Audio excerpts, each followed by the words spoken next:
Cold cuts. Cold cuts. Cold cuts! How could I forget the cold cuts? It was right there on the list, right between the cheese and the detergent.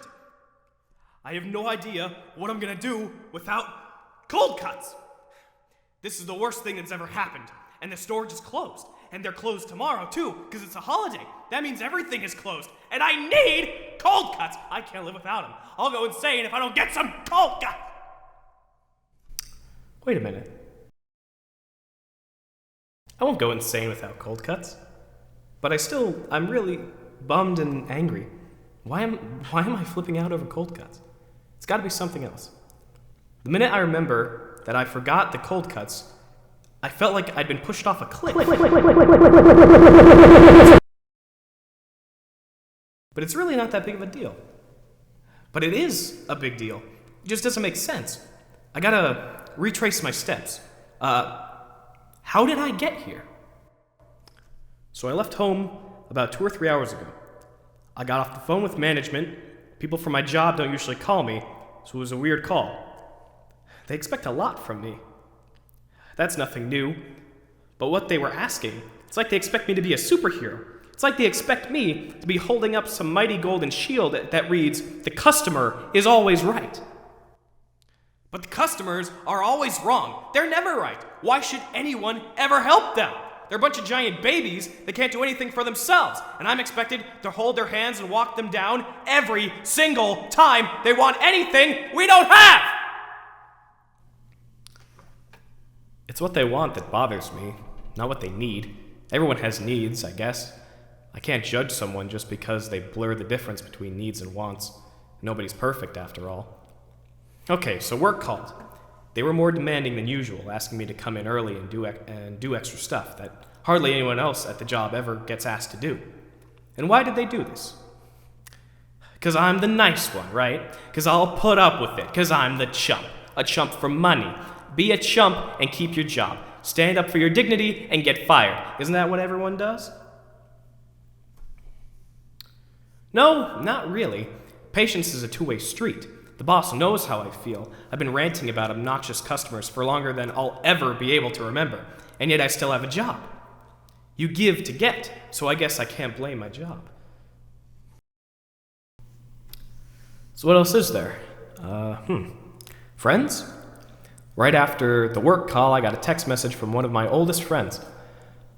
Someone I've known for so long that it almost felt like getting a message from a relative and not a friend.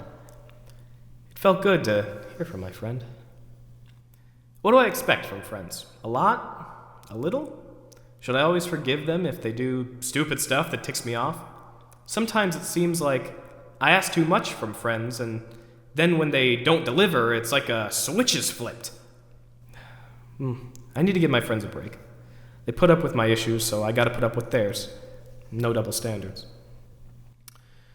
With good friends, close friends, friends you love and care about, you're always on a level plane, always in harmony, even if you're angry with each other.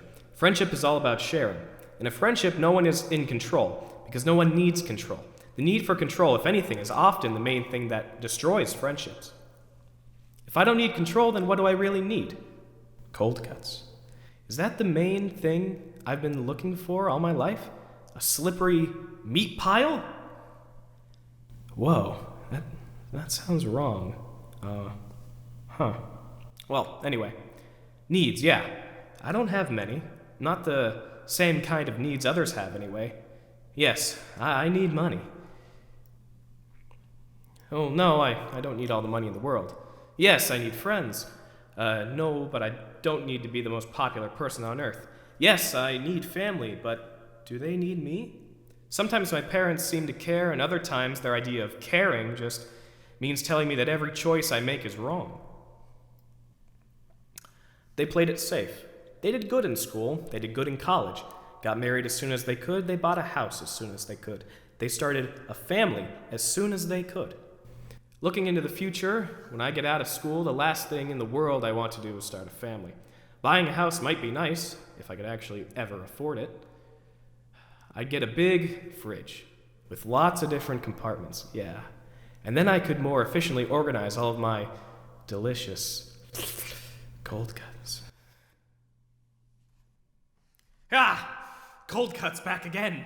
Why does this keep coming back to cold cuts?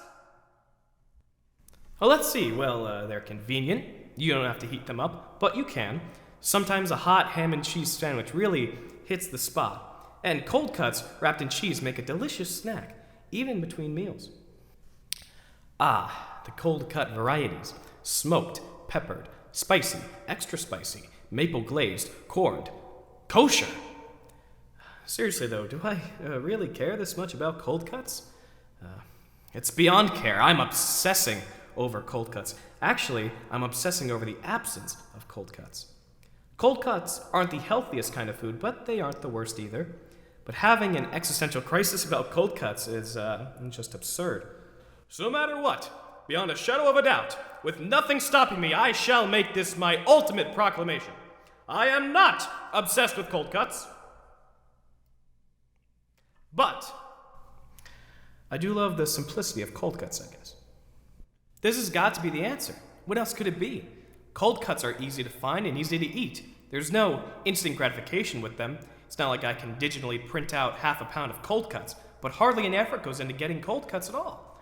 All I need to do is head up to the local grocer or a butcher shop, pay them $5 or $6, and then I got food that'll last a week or so. Easy, carefree, harmonious, a laid-back wonderland of processed snacks.